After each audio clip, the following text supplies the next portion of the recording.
have Michelle Allen here, also my mother. Go over a little bit real quick. You've been a licensed realtor since 1999, and you became a broker in 2004 with over 600 individual career sales as of December of 2017. Recently, you achieved top producer with Realty Austin, and you started pursuing your interest in giving back to the real estate community by teaching skills and knowledge you've gained over the years. Yeah. Wow, so you've been realtor for over 18 years now. What got you started in that career path? Well, I got started because at the time when I did get into real estate, I had become a single mom, and I wanted to be able to be involved with you and Emily, with your growing up. And I felt that if I worked a typical 9-to-5 job, that I wouldn't be able to take off for important events. And so for me at that time, it was real important because I didn't have that growing up. I had a working mom who worked all the time, and I wanted to make sure that I was there for y'all as much as I could be. Thank you for that. What do you love most about your career? Oh gosh.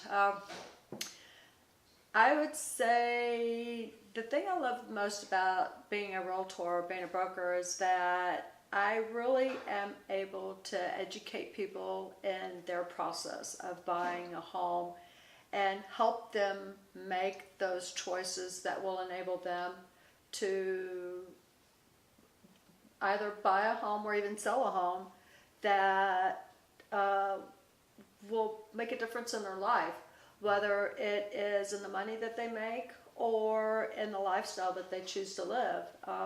Because for me, I've always found that your home is not just a home, it's a quality of life. And what I mean by that is that it's quality of life. My home is my haven. At the end of the day, this is where I want to come to, and I want to be able to relax. And I want to know that I'm comfortable. And I can block out the world if I want to. And so for my clients, I like to be able to do the same thing. And so for me, that's the thing that I love most about real estate, is that I can do that. Plus, I can also choose my own schedule. I work my business like anybody else. But at the end of the day, if I do need to take off, or if I want to take off, I can do that very easily because I've worked the rest of the schedule. Okay. So you kind of like that freedom and stuff, being able to work kind of when you want to. And yes, but like I said, I do work in my real estate business just like everyone else. I just get to have the flexibility more. Gotcha. So. Okay. Kind of like when y'all were growing up. I had that flexibility when I chose to use it. Yeah. Nice. Growing up, maybe like in your teenage years, early 20s, did you think you'd be where you are now? Oh gosh, no. Okay. I made a lot of choices when I was growing up that probably weren't the best choices for me.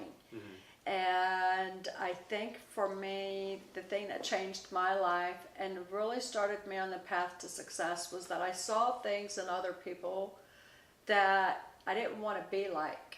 And so for me, I felt that in order to make changes and make a difference in my life and change my children's destiny and my legacy, that I needed to make those choices that would make a difference in my future.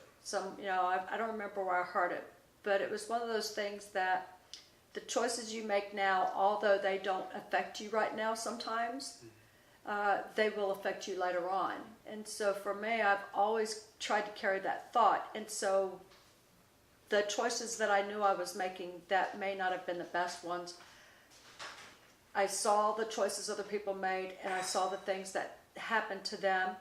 And when I made that decision, that's when I believe things started changing for me. And I think that was right about the time you were born. Yeah, I wanted to make sure that you grew up, and you grew up right. I always remember you telling me growing up, when I was younger, you tell me, the friends you're hanging out with or the books you're reading, pretty much any content I'm consuming at that time, that's what's going to shape me when I grow older, as I grow older.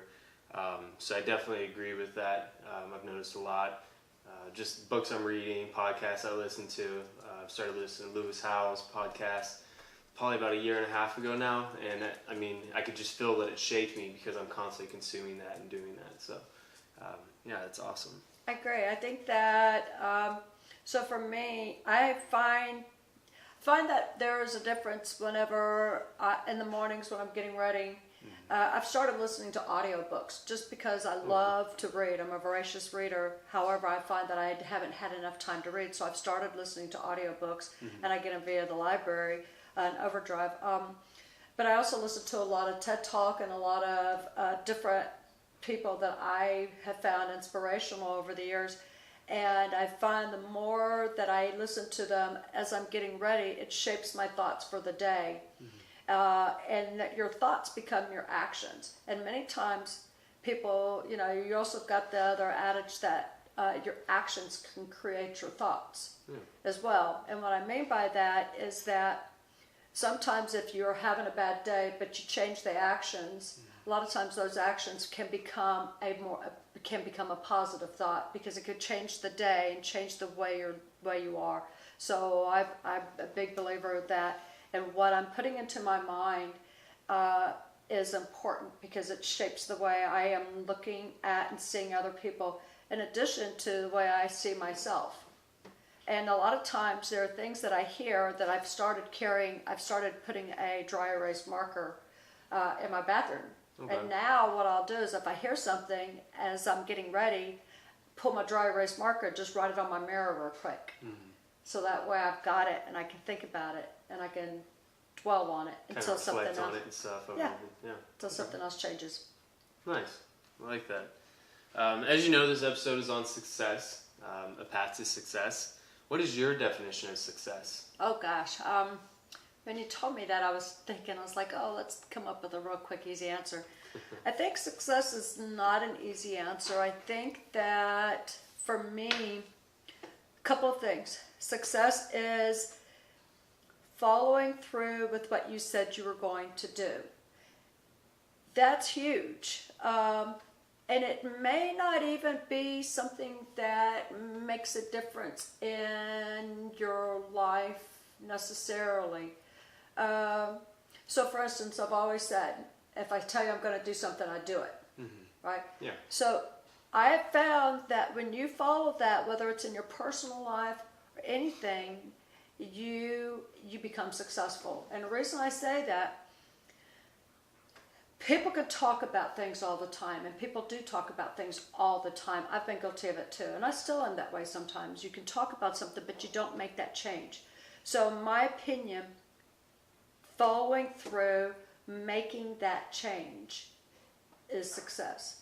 I also believe that making a decision is eliminating all other options. Okay. Once you make a decision, you've eliminated all other options. And therefore, that will lead to your success. So making the decision, following through with that decision, and even if today I say I'm going to, for instance, for real estate, I'm going to make it a point to talk to 10 of my favorite clients today. Let's say something occurred and I wasn't able to do that today. I'm not going to dwell on it anymore and look like make myself feel like I'm a failure, because that's my mindset. What I'm going to do is tomorrow I'm going to start over and I'm going to say, today's a new day. I'm going to make those 10 calls that I didn't make yesterday.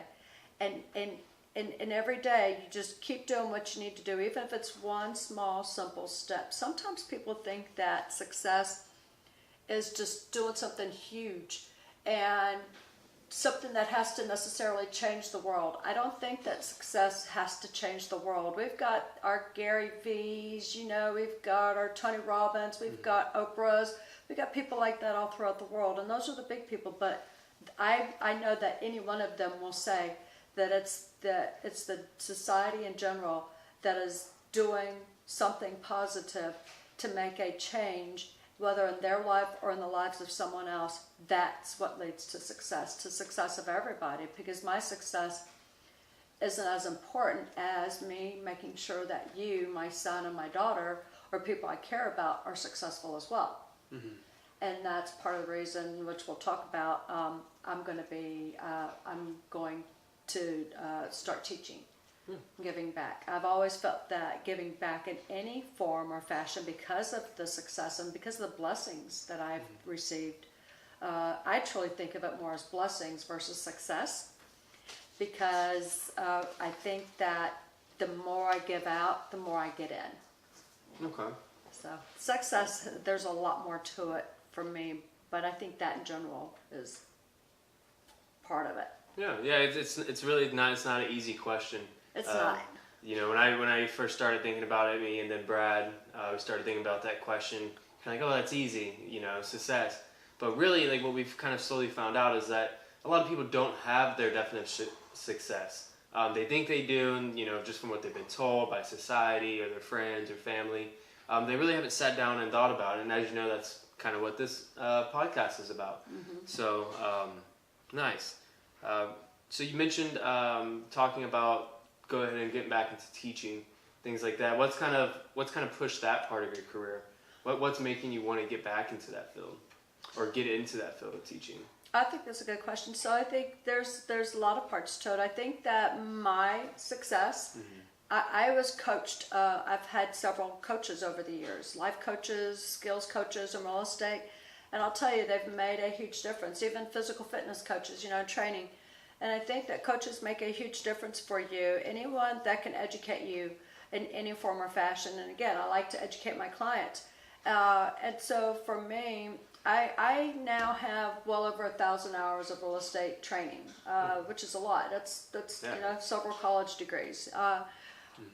However, for me, it's all about education. And just like I like to educate my homeowners, I want to be able to educate other realtors how I've been taught, how I've been educated. And these are very successful people who have coached me over the years. And I've learned a lot, whether it's be real estate or whether it's things, life in general, and mindset. And so for me, again, because I've been so blessed, and I guess most people would say I am successful, I feel like it's part of my responsibility to give back. I think that any time that you've been given so much in life, it's important to give back. And I like giving back. I like being able to see changes in other people. I like to see a positive change in someone else and know that I made a difference in their life. Yeah, it's always a really good feeling. Yeah, it is. Yeah. It is. Nice. Has your definition of success changed over time? Oh gosh, yeah. And would you think that's good or bad? I think it's good. Well. And I think it's just growth. Okay. So, you know, when I was younger, success was all about having money. You know, I mean, money makes the world go round, right? Who doesn't want to have it? I mean, here's the thing though. Success for me at that point in time was about having money. And it was about what I could spend my money on to make me happy. Yeah. Now it's about when I make the money, as I've learned, money is a tool. Money doesn't make you happy. It's what you do with the money that makes you happy. Okay. It's the person you are that makes you happy. You can have all the money in the world and you're not going to be happy if you're not a happy person. Yeah. It'll go away. So for me, that's changed, because for me, I mean, of course, I'm working to make money. Everybody likes to make money. But for me, success, my definition of success has changed, because it used to be more about the physical things. Now it's more about things that maybe are less tangible. Like, again, helping other people, being able to utilize the finances I make to be able to volunteer, my time for the different charity organizations that I volunteer for and give to, you know, and then also, again, just making that difference in people's lives. I think that I'm less worried about what people think about me now, whereas more worried about what is it that I can give to society that will make a difference, that will last beyond me. To me, I think that's success as well. So do you believe anything is holding you back from reaching success currently? If so, maybe like some obstacles, things like that. If so, do you already have something set in stone to overcome those? Yes, actually I do. I think for me, at this point in my career, I think the only thing that's holding me back is myself. And what I mean by that is that even though to the outside, people look and they see what is presented on the outside for me. However, I know that there are things that I still need to get better at, such as managing my time better. We all have the same amount of time in every day, and when people say they don't have time, that's not true. Everybody has the same amount of hours. Everyone's given the same amount of hours. It's what you do with that time, and it's the priorities that you make with that time that make the difference.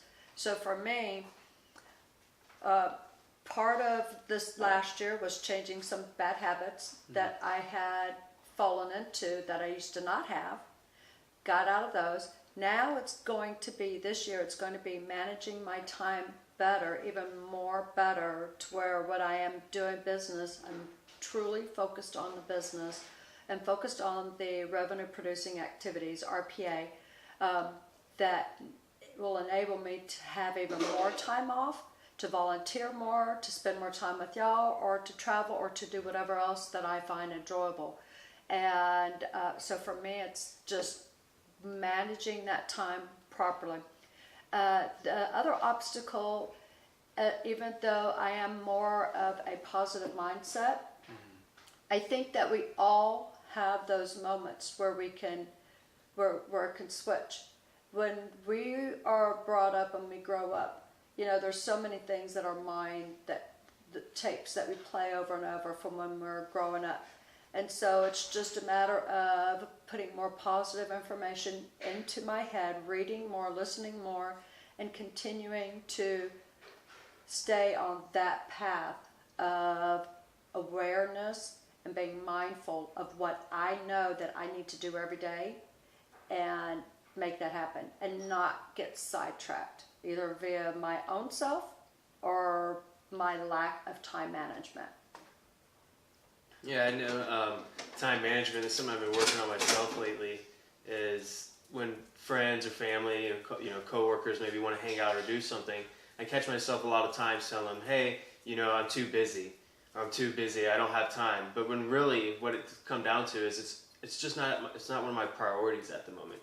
Right now, I'm really focused on, of course, growing our company and a few other things, some mental health stuff, doing a lot of meditation, yoga, different things like that. And right now, for me, those are my priorities. So going out on the weekends or going out and having a drink, it's just really not a priority. So what I've been working on lately is just being honest and telling people, kind of not lying to myself, not saying, "Oh, I don't have time, I'm too busy." More so just saying, "Hey, I'd really like to, but right now that is not one of my priorities." I think it's very smart. I think that when you're honest with people and you're letting them know that there's some other things that are a priority for you, I don't think there's anything wrong with that.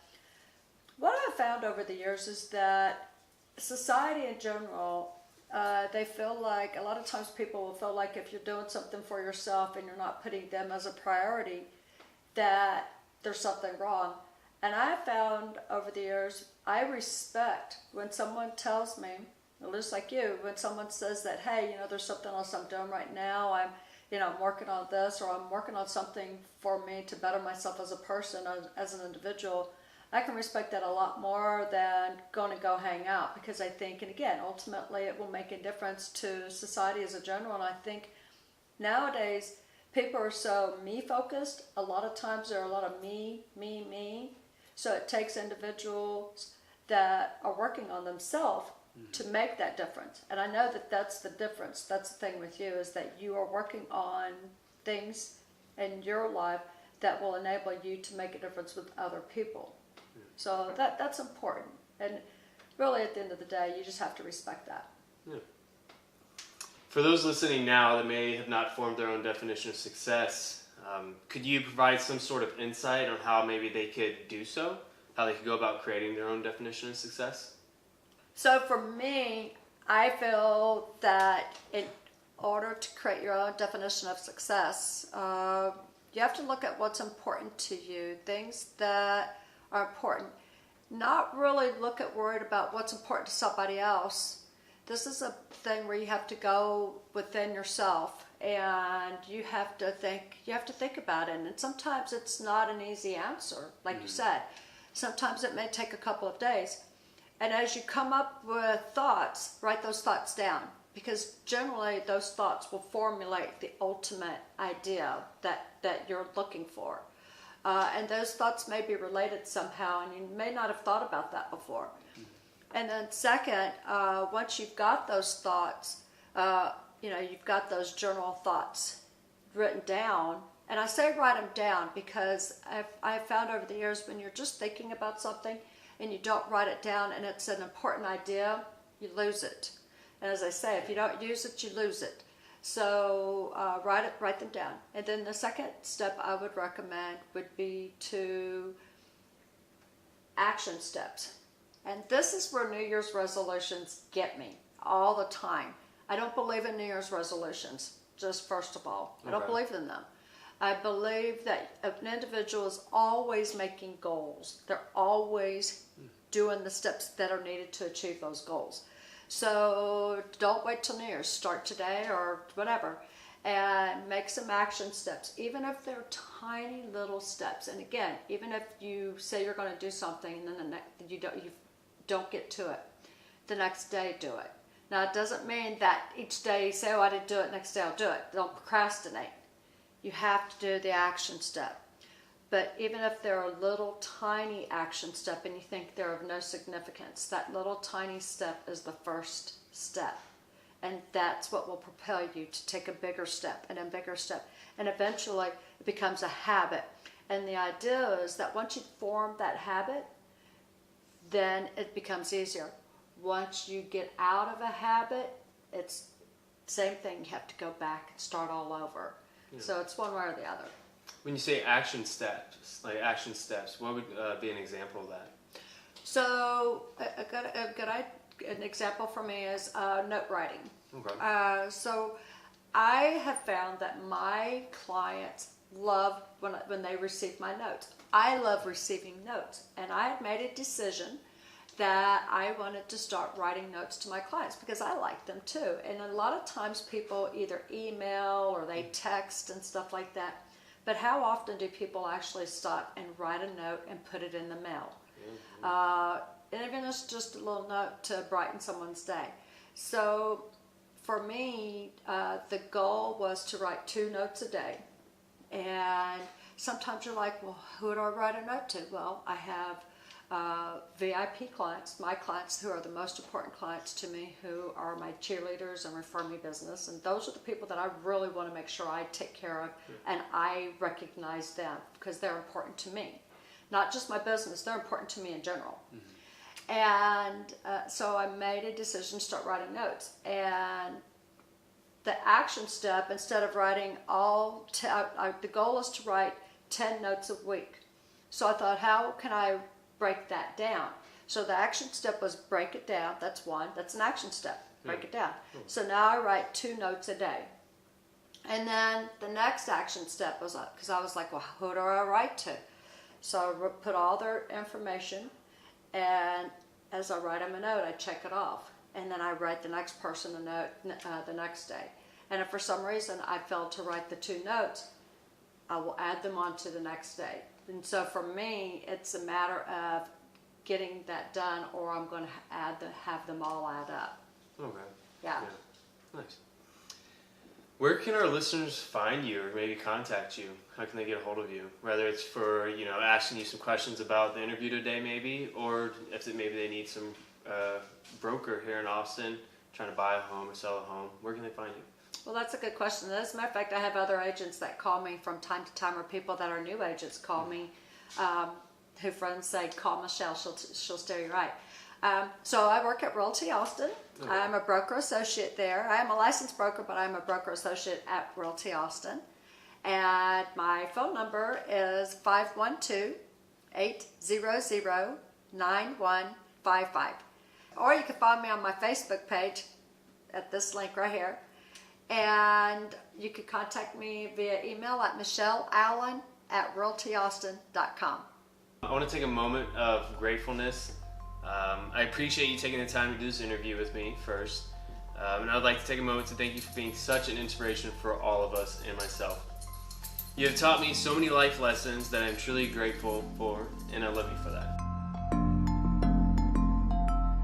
Wow, what an amazing interview with Michelle Allen. In this episode, we discussed her career in real estate, definition of success, and how you too can form your own definition of success.